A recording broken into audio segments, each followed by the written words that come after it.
At 1:15, the Ripper hoaxer, Wearside Jack. First on 4, our social misfits face their demons at the Indian Finishing School, so expect strong language from the start. Four badly behaved Brits have been sent halfway across the world to learn manners and good values at an Indian finishing school. Their first week was mayhem. You see everyone, look! Oh, it's horrible! Perfectly honest, getting a shoe signed by a white man has to be privileged. Lee, Marissa, Annika and Shane ripped up their uniforms. How evil is that? But I'm an evil girl. Stormed out of lessons. I'm getting quite emotional at the moment. I think it's anger. And corrupted their Indian classmates. Can you get, like skunkies? With only 1 week left to whip them into shape, head teacher Pria Warrick is at her wit's end. I've never seen anything like this before. It's the final week in the Indian finishing school where etiquette guru Pria Warrick is facing her biggest challenge yet. At the end of the week, the Brits must host a formal dinner party. Very good, since there's going to be a lot of cutlery. But will they be up to scratch? Oh my God. Last night, Priya paid a surprise visit to the students' flat to find they'd trashed it. My God, what a mess.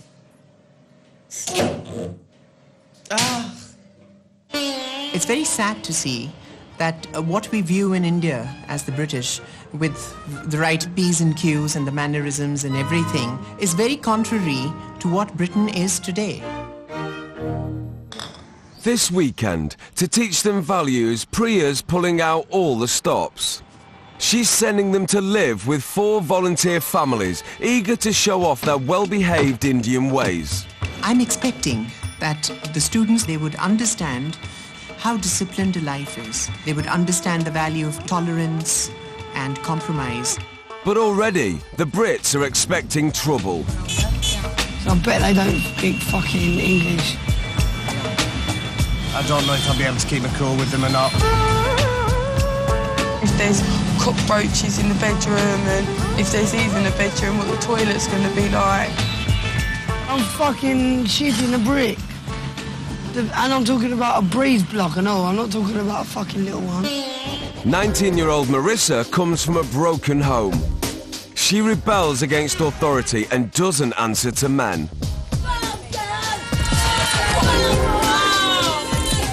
Dad of the household in India, like telling the girl what to do. I just tell him sort it out. I don't like men like that at all. But her hosts, the Palvans, are staunchly patriarchal.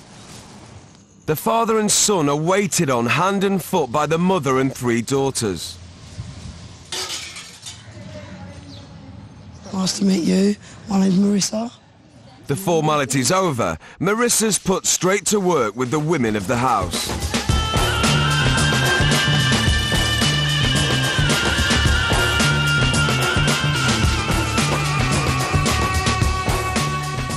Who cooks every day? Yeah, every day. Do you cook? No, I don't know. No? Dad's at work, but when he returns, he's in for an ear bashing. I think the men in the house take the piss out of the girls big time. I haven't met the dad of the family yet, and he sounds like a right control freak.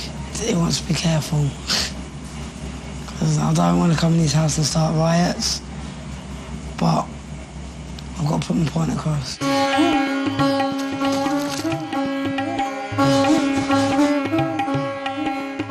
Stroppy Whinger Annika has been sent to a remote village, and already she's turning her nose up.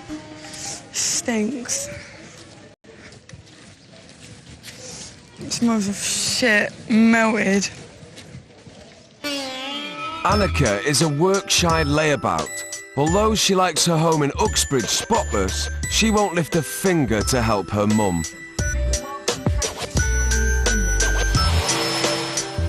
If they moan at me about being spoilt, yeah, I do chuck in, well, you brought me up to be spoilt, so how can I change the way I am if you've brought me up I don't know any different?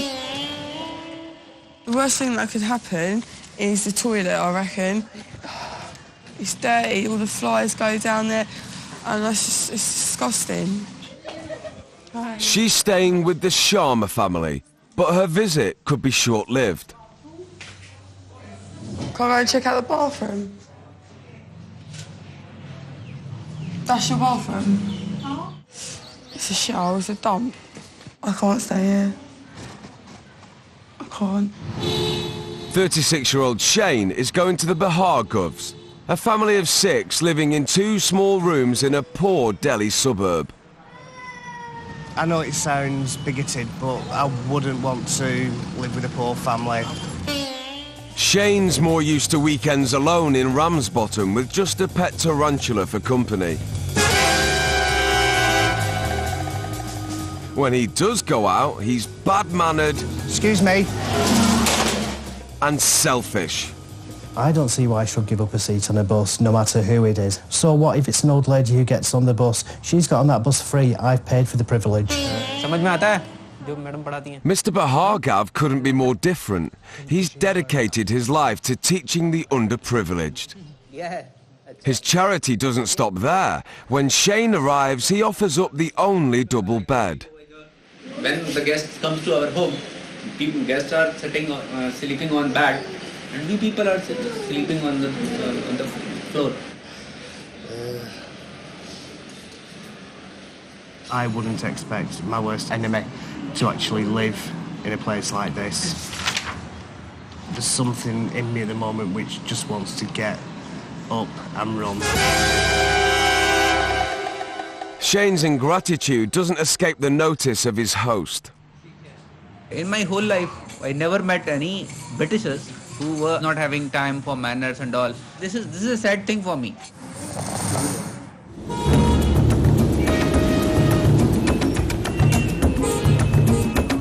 Lee's been billeted with former flying ace squadron leader Goswami.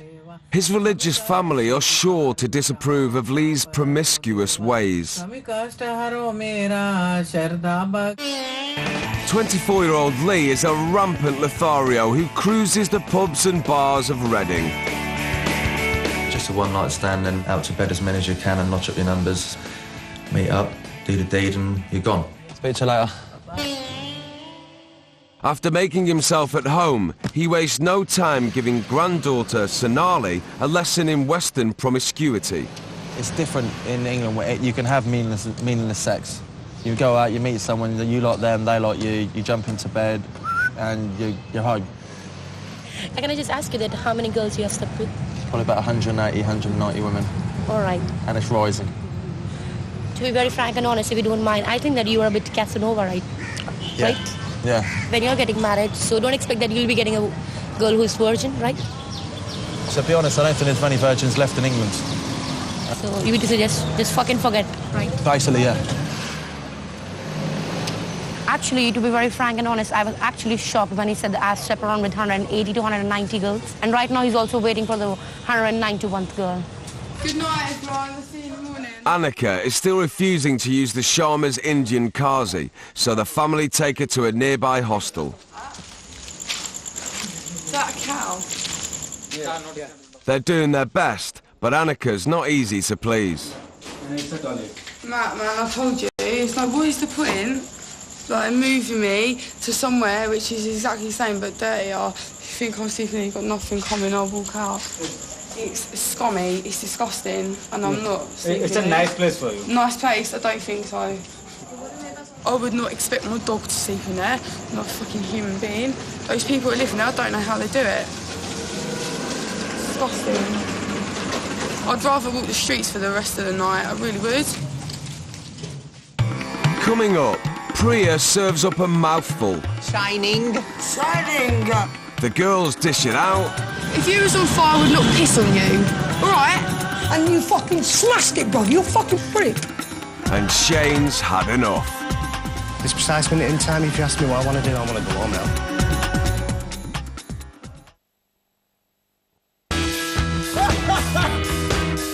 Four badly behaved Brits are spending the weekend living with Indian families to learn the virtues of self-discipline, respect and good manners.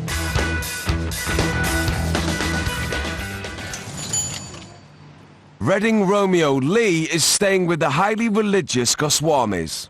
Woke up this morning about 6:15-ish, where the Indians are very get up and yoga and pray and spiritualist, and it's not something I could see me getting used to be honest. Lee's weekends are normally devoted to booze and football. Oh, you fucker! The only praying he does is when his team go a goal down. Oh, you fuckers! Sort of topic of conversation I usually talk about is usually related around drink, sex. It's going to be difficult for me to actually strike up a conversation with them if they're talking about God and stuff. But on Sundays in the Goswami household, even bed-bound grandma goes to temple. And the squadron leader is keen for Lee to join them. I've never been to a temple before, and it's like a praying hall as I call it, so I've no idea what to expect. But it looks like Lee's narrow-mindedness will stop him from ever finding out. I will walk up with it, but I'm not actually going to go in. I'm not doing the prayer, so... Basically, I don't think I'm spiritual side at all. No, quite frankly, I don't care. If you're going to pray the English way and a quick prayer before bed lasts 10 seconds, there's a lot better things you can do with your life than sat there cross-legged, looking at a statue, chanting a load of mumbo-jumbo, really.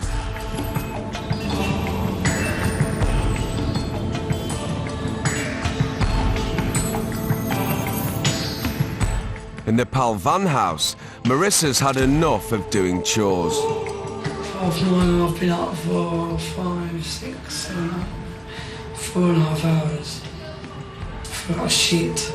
She's sizing up for a row over the role of the women in the house. She'll have to take a fight to the head of the family, Mr. Palvan, a former wrestling champ.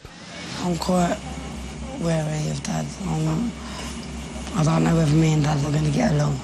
Namaste, ab kaisi ho? He explains that in India there are clearly defined family roles and selfless dedication is seen as a virtue. There's nothing sturdy in my life with family. It makes you think the head of the house, if they're strong and they raise their children the way they do, it makes the children strong. Boom.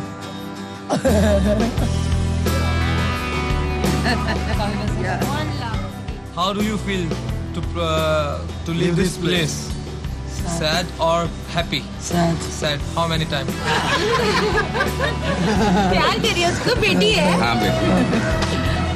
Now I've met this Indian family. It's going to make me a better person because I'm seeing things and believing in family life now. Bye, Marissa. Bye. Bye. We'll miss you. I'll miss you too. See you later.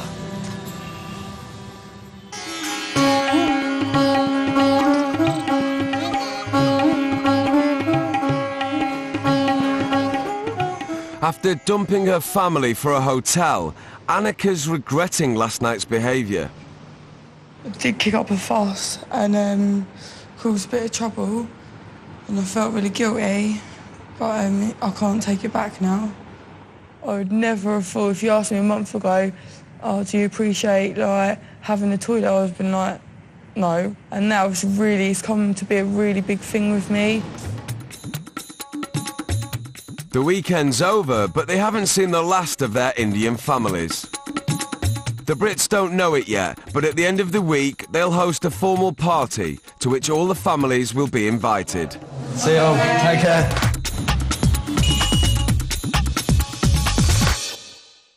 But for now, it's back to the school where Priya's taken some drastic measures. Good afternoon to all of you. Last week, the Brits shared their classes with Indian students and lost no time leading them astray.